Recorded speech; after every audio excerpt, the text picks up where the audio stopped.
Genesis chapter 8. And God remembered Noah and every living thing, and all the cattle that was with him in the ark. And God made a wind to pass over the earth, and the waters assuaged. The fountains also of the deep and the windows of heaven were stopped, and the rain from heaven was restrained. And the waters returned from off the earth continually. And after the end of the 150 days the waters were abated. And the ark rested in the 7th month, on the 17th day of the month, upon the mountains of Ararat. And the waters decreased continually until the 10th month. In the 10th month, on the 1st day of the month, were the tops of the mountains seen. And it came to pass at the end of 40 days that Noah opened the window of the ark which he had made. And he sent forth a raven, which went forth to and fro until the waters were dried up from off the earth. Also he sent forth a dove from him, to see if the waters were abated from off the face of the ground.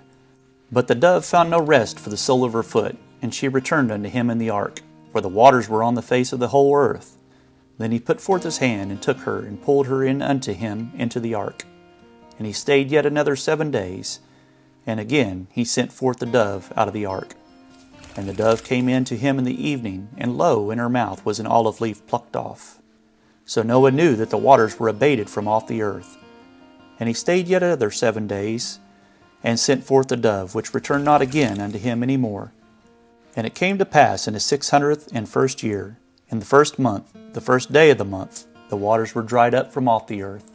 And Noah removed the covering of the ark, and looked, and behold, the face of the ground was dry. And in the 2nd month, on the 27th day of the month, was the earth dried.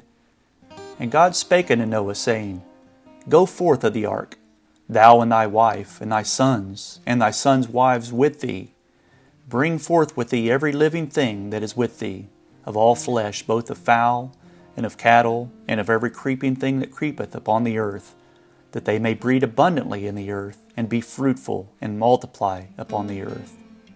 And Noah went forth, and his sons, and his wife, and his sons' wives with him, every beast, every creeping thing, and every fowl, and whatsoever creepeth upon the earth, after their kinds, went forth out of the ark.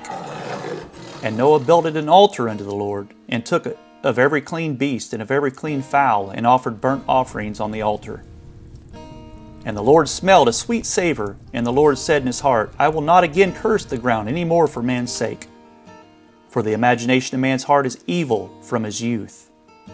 Neither will I again smite any more everything living as I have done, while the earth remaineth seed time and harvest, and cold and heat, and summer and winter, and day and night shall not cease.